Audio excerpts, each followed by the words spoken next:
Through my own experience as a makeup artist and hairstylist in the bridal industry, and now as a jewelry designer, it all culminates from my own experience at my own wedding. I'm going to give you some intense, deep insight into how to have the perfect wedding, to eventually have the love of your life carry you through the doors to your future. So here are the 5 steps to the perfect wedding.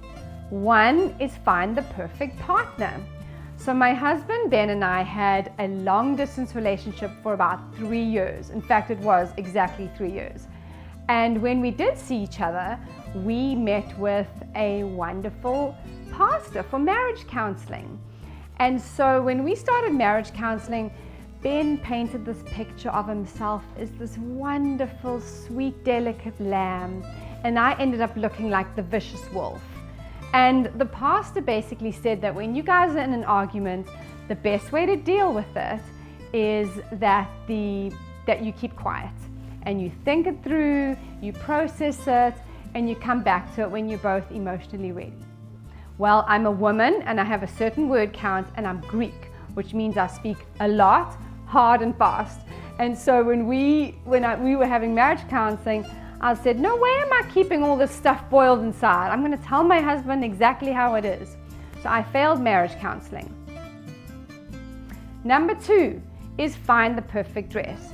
So we got married on the island of Crete, which is the lowest island in the Mediterranean, the biggest island in the Mediterranean as well.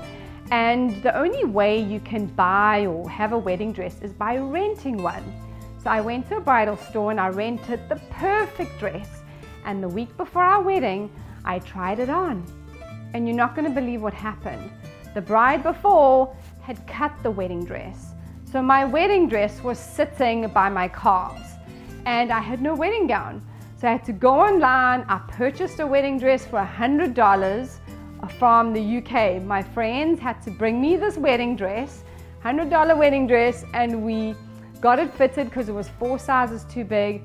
But the most amazing thing, it was my mom, my sisters, and all my friends. We were all at the tailor and we were having a huge laugh about it.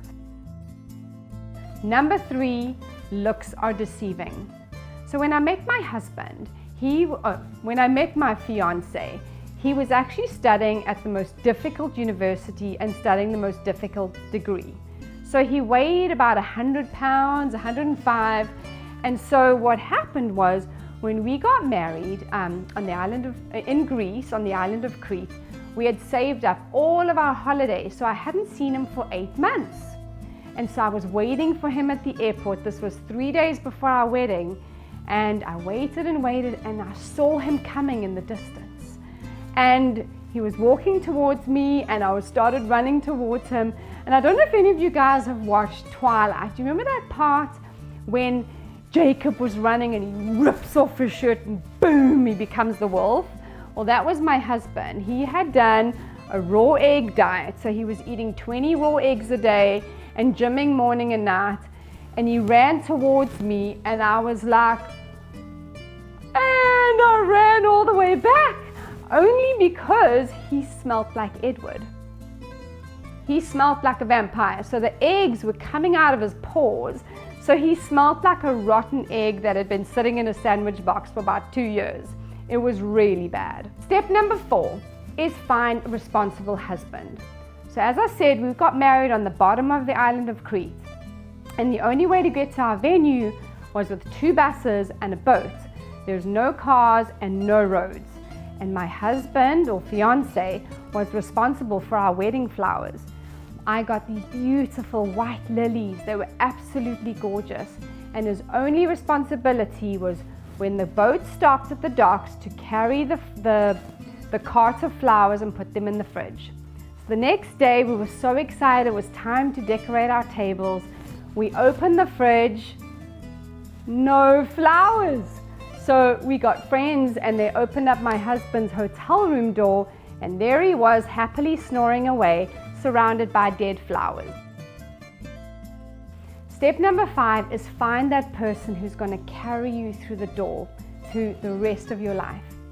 So if any of you have traveled to Greece, you'll know that there is this potent alcoholic stuff called raki, or tikudia as they call it in Crete. And so on our wedding night, the men were lambasting my husband against his will, he says. So they took him and he had this clear alcoholic stuff. And the irony is that at the end of the night, I ended up carrying him through the threshold of our hotel room door. I carried him and deposited him in the bathroom, and I got to sit there amongst the petals on the bed and beautifully chilled champagne waiting for me while the moon was rising and sitting there right over the Mediterranean Ocean. It was the most beautiful wedding night. So ultimately, what I really want to tell you through these hilarious stories is that we really had the perfect wedding. We look back now, we talk about our wedding, and it was one of the best days of our life. So no matter what goes on, what goes wrong, what goes right, just know that your wedding day is a day that's supposed to feel special and one of the most beautiful memories. I would love you to share with me a pure catastrophic moment during your wedding that happened that now you and your husband can look back on and laugh at. I'd love to know.